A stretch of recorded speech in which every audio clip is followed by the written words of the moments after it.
بسم اللہ الرحمن الرحیم۔ السلام علیکم ناظرین، کیسے ہیں آپ؟ امید کرتی ہوں آپ بالکل ٹھیک ٹھاک خیریت سے ہوں گے۔ پلیز ناظرین، میری حوصلہ افزائی کے لیے میرے چینل کو ضرور سبسکرائب کر دیا کریں اور میری ویڈیوز کو دوسروں تک ضرور شیئر کر دیا کریں تاکہ آپ کو بھی نئی ویڈیو سننے کا موقع ملے اور دوسروں کو بھی نئی انفارمیشن اور نئے وظائف سننے کا موقع ملے۔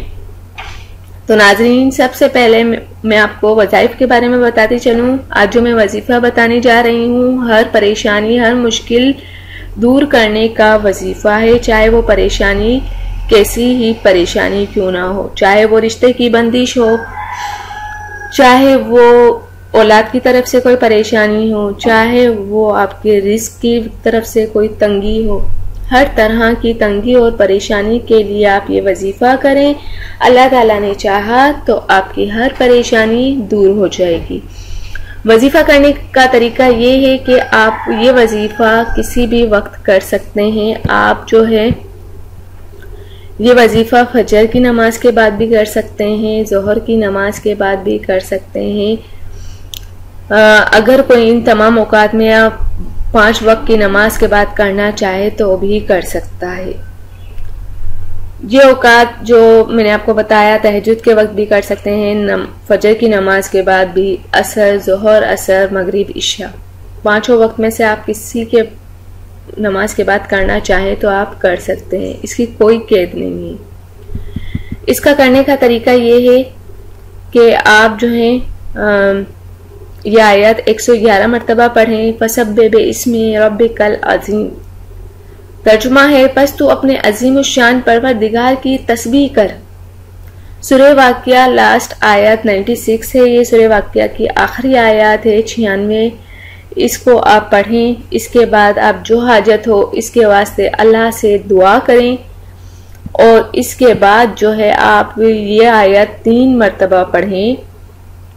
سورہ حدید آیت 1 سے لے کر 6 تک آپ پڑھیں، اور یہ آیت ہے یہاں سے، یہ میں نے جو بتائی ہے یہ صرف یہ سامنے نظر آ رہی ہے، یہ آپ 6 آیتیں ہیں، یہ 6 آیتیں آپ 3 مرتبہ پڑھیں، اور اس کے بعد اللہ تعالیٰ سے آپ دعا مانگیں۔ یاد رکھیے، اللہ تعالیٰ سے آپ دعا مانگیں، آپ کی دعا ضرور قبول ہوگی، اور یاد رکھیے ہر مسلمان پر واجب ہے کہ تمام امور پر اللہ پر توکل کریں، اس کے سوا کسی اور پر بھروسہ ہرگز نہ کریں۔ مدد اور کامیابی صرف اللہ تعالیٰ کے ہاتھ میں ہے، جو سب کا پیدا کرنے والا، پالنے والا ہے۔ اگر ان تمام باتوں اور اعمال کا آپ نے خیال رکھا تو دنیا اور آخرت دونوں میں 100% کامیابی ملے گی انشاءاللہ تعالی۔ جو شخص یہ وظیفے کر لیتے ہیں اللہ تعالیٰ کے حکم سے، اگر اللہ تعالیٰ چاہیں گے، اگر اس نے چاہا، اللہ نے چاہا تو آپ کا ہر کام آسان ہو جائے گا، صرف اس کے چاہنے کی دیر ہے۔ اگر آپ چاہتے ہیں کہ اللہ تعالیٰ آپ سے راضی ہو جائے، آپ سے خوش ہو جائے، اور آپ سے ہر طرح کا، آپ چاہتے ہیں کہ میری ہر طرح کی دعا، ہر جائز تمنا پوری ہو جائے، تو آپ 5 وقت کی نماز پڑھیں، روزہ رکھیں، زکوٰۃ دیں، آپ خیرات کریں، صدقہ کریں، تو ناظرین آپ کو اللہ تعالیٰ ضرور نوازیں گے۔ اگر آپ کسی پیر فقیر کے پاس جاتے ہیں تو آپ کو پیسے بھی دینے پڑتے ہیں، آپ کا ٹائم بھی ضائع ہوتا ہے، اور سب سے پہلے آپ تو ایک شرک کرتے ہیں۔ کیوں؟ اللہ تعالیٰ وہ بھی تو اللہ تعالیٰ سے ہی مانگتے ہیں نا، میں آپ کو بتاتی چلوں، وہ بھی تو اللہ تعالیٰ، ہاں وہ اللہ تعالیٰ کی بہت زیادہ عبادت کرتے ہیں، اللہ تعالیٰ ان کی ضرور سنتے ہیں، اللہ تعالیٰ ان کی ضرور سنتے ہیں، تو کیوں نہ آپ اپنے اندر وہ چیز پیدا کریں، آپ 5 ٹائم کی نمازی بن جائیں۔ 5 ٹائم کی نمازی بنیں گے، کسی کا دل نہیں دکھائیں گے، اللہ تعالیٰ سے آپ دعا کریں، پھر اللہ تعالیٰ سے آپ دعا کریں، اور اگر آپ کی دعا قبول نہیں ہوتی تو آپ اللہ کی رضا میں راضی ہو جائیں۔ آپ یہ سمجھیں کہ وہ چیز میرے حق میں بہتر نہیں ہے اس لیے اللہ تعالیٰ مجھے عطا نہیں کر رہا. وہ تو اس کے ہر کام میں کوئی نہ کوئی مصلحت ہوتی ہے. اگر وہ آپ کو نہیں دے رہا تو اس میں آپ کے لیے کوئی بہتری لکھی گئی ہوگی. فرض کریں اگر آپ کو کوئی چیز مل جاتی ہے اور اس کے عوض اللہ تعالیٰ آپ سے کوئی دوسری چیز چھین لیتے ہیں تو کیا آپ کے لیے وہ آپ کی چیز حق میں بہتر تو نہیں ہوئی نا؟ آپ کی قیمتی چیز اللہ تعالیٰ اگر آپ سے چھین لیتا ہے تو آپ کے لیے وہ چیز بہتر تو نہ ہوئی. تو بس اللہ تعالیٰ سے جب بھی دعا کریں تو یہ دعا کریں کہ اے اللہ تعالیٰ جو میرے حق میں بہتر ہو جس میں تو راضی ہو. میں تو تیری رضا میں راضی ہوں اور میری رضا تو صرف تیری رضا میں ہے.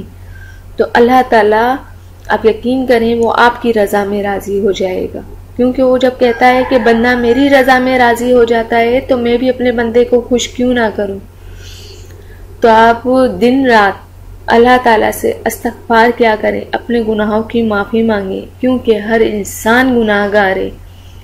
ہم تو قدم قدم پہ گناہ کرتے ہیں. ہم تو ایک جو سانس لیتے ہیں اس کا بدلہ بھی اللہ تعالیٰ کو نہیں اتار کر سکتے. ہماری تو اتنی حیثیت اتنی اہمیت ہی نہیں ہے. ہمیں تو مٹی سے بنے ہیں اور مٹی میں ہی مل جانا ہے. تو ہمیشہ اللہ تعالیٰ سے رحم کی بھیک مانگیں. وہ تو رحمان ہے. چاہے بندہ کتنا ہی گناہ گار ہو لیکن اللہ تعالیٰ تو رحمان ہے. وہ تو رحیم ہے. وہ کریم ہے. وہ آپ کی ہر حاجات کو سنتا ہے. وہ آپ کی ہر پریشانی کو دور کرتا ہے. نماز کی پابندی کریں, اللہ تعالیٰ ہر کام آسان کر دیں گے. اور اس کے ساتھ یہ وظائف کریں تو سونے پہ سہاگا ہو جائے گا اور آپ کی اللہ تعالیٰ ہر حاجت کو پوری کر دے گا. مجھے یقین ہے آپ کو میری بات تو پسند آئی ہوگی اور یقین ہے کہ آپ میرے چینل کو ضرور سبسکرائب کریں گے اور دوسروں کو بھی میری ویڈیو ضرور شیئر کریں گے تاکہ آپ بھی اس میں ثواب کے حصے دار بن سکیں اور آپ کو بھی ثواب مل جائے. کیونکہ اچھی بات دوسروں تک پہنچانا بھی صدقہ جاریہ ہے. امید کرتی ہوں آپ کو میری ویڈیو پسند آئی ہوگی. Thank you. اللہ حافظ. ملتے ہیں آپ کی پسند کی ویڈیو کے ساتھ نیکسٹ ویڈیو میں.